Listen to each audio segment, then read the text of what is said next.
What's up, my comic comrades? Today we're returning to the 2021 Suicide Squad title with issues 5 and 6 of the series. If you haven't been reading this book or watching our episodes on it, I highly recommend you do both. First, read the series for yourself to get all the story and nuances, and then check out our take on the first 4 issues right here. But today it's on to issue 5, which starts a new story arc for the series called Earth 3. And I, for one, am excited to see where it takes us. And now it's time for some Suicide Squad, so let's roll that bumper.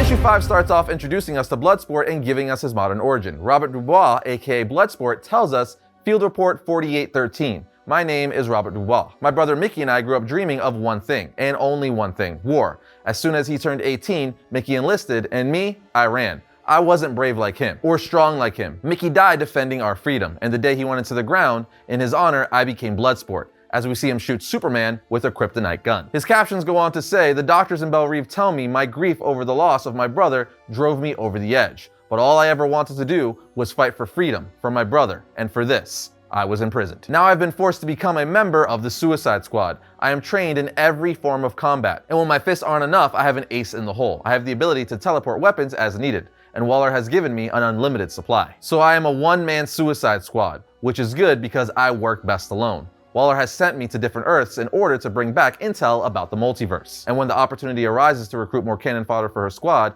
she's even given me this funny helmet and suit to protect my brain from melting from the interdimensional travel. Every Earth I visit has different vibrations, so without this gift from Waller, I'd be dead. Starting to think she's sweet on me. She claims that with each new recruit, I am one step closer to freedom. But since you're reading this, Waller, I'll share what we both know. That's a lie. As we see Bloodsport standing on top of a building in Metropolis on Earth 3. We then learn that Bloodsport is scouting different Earths for new recruits for Amanda Waller's Task Force X. And of course, the latest one is Earth 3. He then says in his field report, seems like every Earth I've been to has one of these. The shining beacon of hope, the Boy Scout. But Waller already has her version of Superman in the clown Superboy. We don't agree on anything, but I think Peacemaker might be right about our Boy Scout. Something is wrong with him. But that's not my mission. I've been tasked with bringing more intel about all these Earths and finding more pieces for Waller from the multiverse. While he's surveying the planet, he finds out that this world's Superman is no Boy Scout and doesn't go by the name Superman either. He calls himself Ultraman, realizing that the capes here are villains. He also finds a knockoff Batman who goes by the name Owlman and a knockoff Green Lantern known as Emerald Knight. He then says in his field report, incredible, it's like a full-on evil Justice League. They call themselves the Crime Syndicate, which of course as DC fans already knew the moment we found out he was on Earth 3, as that's the home of the Crime Syndicate, the evil version of the Justice League. Bloodsport continues to narrate his field report saying, Field Report 4817. So far, the metahumans discovered on Earth 3 already have counterparts in Waller's squad, except the Black Canary knockoff. I suppose that's just what Belle Reve needs. Another loudmouth. He then radios into Waller saying her name is Black Siren, similar powers to our Black Canary. Like every other metahuman on Earth 3, she's broken bad. Honestly, Waller, I feel like this Earth is the perfect, but she interrupts him saying, I don't care what you think, Bloodsport. Secure the package. Bring Black Siren to me, and for the 4,818th time, cut the commentary. Field reports include data and intel, not your running monologue. After Waller hangs up on Bloodsport, she then takes a walk with Agent Parker asking for a report. He says, well, that's the good news. Not much to report. All your prisoners have been locked down since Red X escaped, which happened in issue 4. You can watch our videos on that right here. Anyway, Agent Parker continues to say,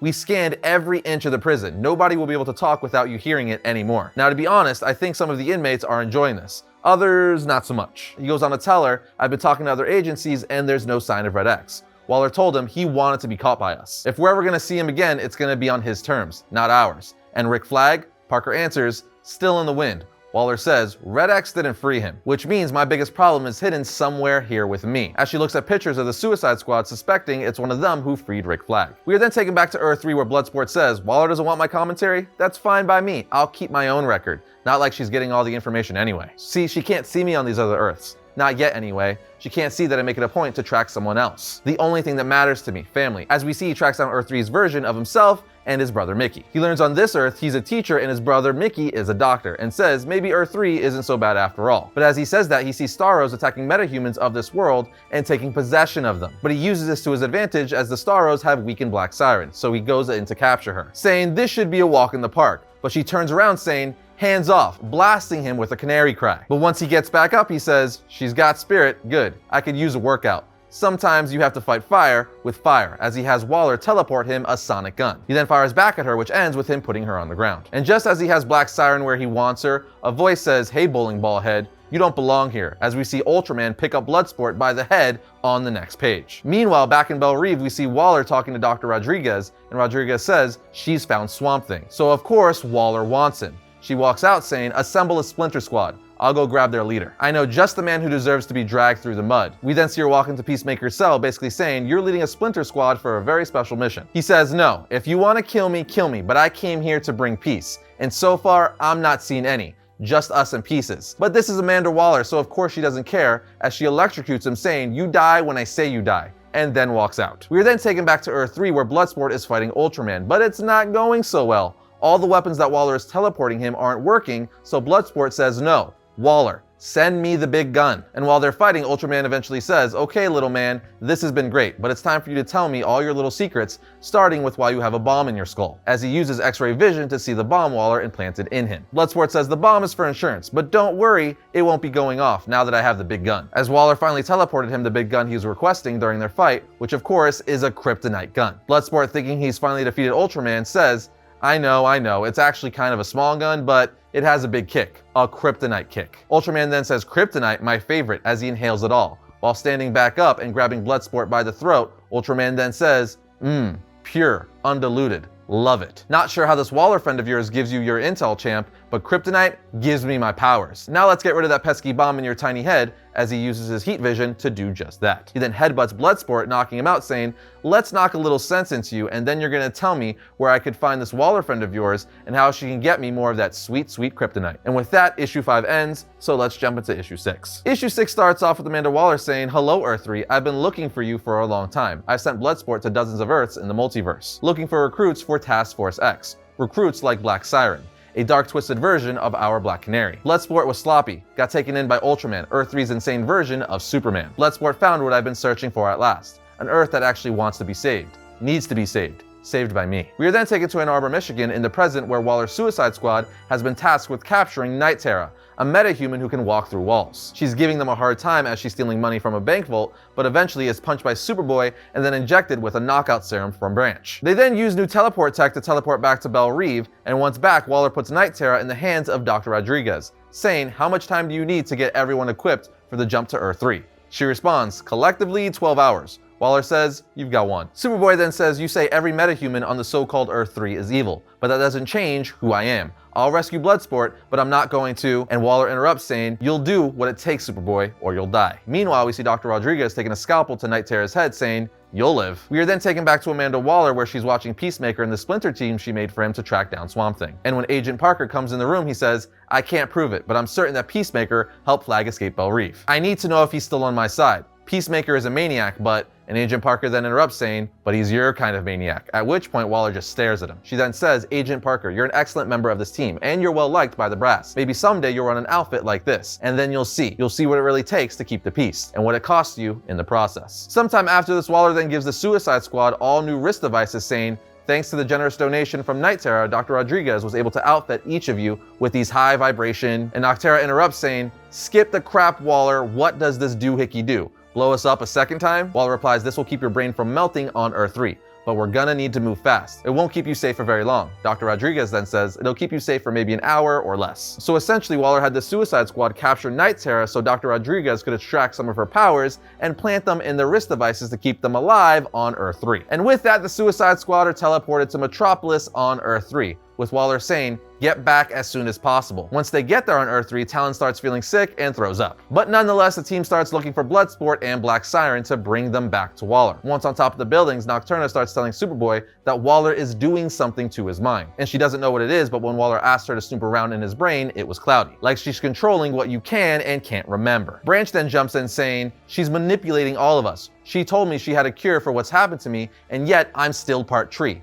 I just want to go home." But Superboy senses something saying, "Get down." And on the next page, we see Ultraman, who spotted them and starts attacking them. He punches Calibra, throws Nocturna off the building, and then rips Branch in half, disintegrating him with his heat vision. Turning around, telling the rest of the squad, "There's no reason for all of you to die. Let's take a beat and chill out." Nocturna then uses her powers to control Black Siren to blast Ultraman. But he says, "It's gonna take more than noise to stop me." As we see Bloodsport also show up saying, "That works fine for me," as he starts shooting him. Superboy then gets back up to join the fight after previously being blasted with Ultraman's heat vision. During the fight, Ultraman says, I could see inside you, little boy. Nothing but copies of copies inside you. You're a clone, an abomination. Is that all there is that represents Krypton on your planet? Pathetic. And on top of it all, you're weak. Clearly I need to pay a little visit to your sad little Earth. Superboy then gets pissed off and says, that's not gonna happen. What you've done to this planet is an abomination, as he starts getting the upper hand, beating the crap out of Ultraman. While this is happening, a portal opens up for the squad to go back home with the assets they were sent there to get, which of course is Bloodsport and Black Siren. But Superboy isn't listening to his fellow teammates and won't go through, so they're about to leave him as he keeps attacking Ultraman. This is pissing off Waller, who's watching and listening from Belle Reve. Dr. Rodriguez says he needs to hear calm. Not everyone needs a bomb in their head to be motivated. At which point Waller says, Superboy, listen to me. You're right. You don't kill.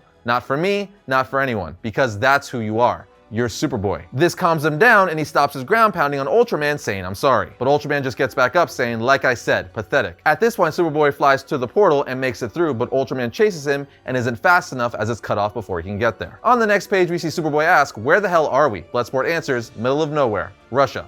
One of their secret cities by the looks of it. Bloodsport says, Waller, why are we deployed here? She answers saying, there's no time, Bloodsport. Listen to me. There's a hidden bunker here. You have to get down into it and get medicine for Superboy. Superboy then says, I don't need medicine. I need answers. Then a voice responds to him saying, that's funny, so do I. Starting with, who the hell are you? As we see, it's the black jacket wearing Connell Superboy. And with that, the issue ends. What can I say, guys? This Suicide Squad title is just a ton of fun, and I'm loving the character development for everyone on the team. Also, I'm very curious to see what the heck Waller is hiding from Superboy and what she's doing to him, as well as what's going to happen with this other version of Superboy that they just introduced, a character many of us know from the 90s. For me personally, it's one of my favorite takes on the character, and I was always a fan of that black jacket and costume. Anyway, what do you guys think of the story so far? Let us know down in the comments. And that's going to bring today's episode to a close, but if you like today's episode, be sure to check out this one to my left, your right. And if you like all of our content, as I always say, be sure to subscribe, like, and comment. It helps the channel out. But other than that, I'll see you guys next time when I talk about all things comics.